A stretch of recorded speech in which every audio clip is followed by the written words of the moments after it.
Malayalam big boss season 7 അങ്ങനെ രണ്ടാമത്തെ റൗണ്ടും അസാധുവായിരിക്കുകയാണ്. Quality കൺട്രോളർമാർക്ക് ഒരുമിച്ചൊരു തീരുമാനം എടുക്കാൻ പറ്റാത്തത് കൊണ്ട് തന്നെ ആ ഒരു ടാസ്കും അസാധുവാക്കിയിരിക്കുന്നു എന്നാണ് ബിഗ് ബോസ് പറഞ്ഞത്. അതിൽ പ്രതിഷേധിച്ച് അനീഷും അതേപോലെ തന്നെ ഷാനവാസൊക്കെ അനുമോളെ നല്ല രീതിയിൽ ചീത്ത പറയുന്നുണ്ട്. അനുമോൾ ഇത് ഭയങ്കര മോശമായി പോയി എന്നൊക്കെ പറയുന്നുണ്ട്. നീ ശരിക്കും ഫേവറിറ്റ്സ് ആണ് കാണിക്കുന്നതെന്ന്. അപ്പോൾ അനുമോൾ പറയുന്നുണ്ട്, ഞാനും അക്ബറും ഗ്യാങ് ചേർന്ന് കളിക്കുന്നതാണെന്ന് നിങ്ങൾ അങ്ങോട്ട് വെച്ചോ.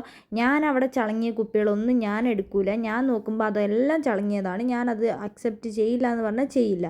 ജിഷൻ ചേട്ടൻ അപ്പോൾ അനുമോളോട് പറയുന്നുണ്ട്, അതൊക്കെ നീ വെറുതെ പറയുന്നതാണ്, ശരിക്കും അങ്ങനെയല്ല എന്നൊക്കെ പറയുന്നുണ്ട്. ഇവർ രണ്ടുപേരും അഭിപ്രായ വ്യത്യാസം നല്ല രീതിക്കുണ്ട്. എന്തായാലും അനുമോൾ പറയുന്നുണ്ട്, ഞാനിത് അംഗീകരിക്കില്ല. ഈ ടാസ്ക് അസാധുവായെങ്കിൽ ആവട്ടെ, എനിക്കെന്തായാലും ഇല്ലാത്ത കാര്യം ഞാൻ പറയാനും നിൽക്കില്ല. എനിക്ക് തന്ന ജോലി ഞാൻ കറക്റ്റായിട്ട് ചെയ്യുന്നുണ്ട് എന്ന്.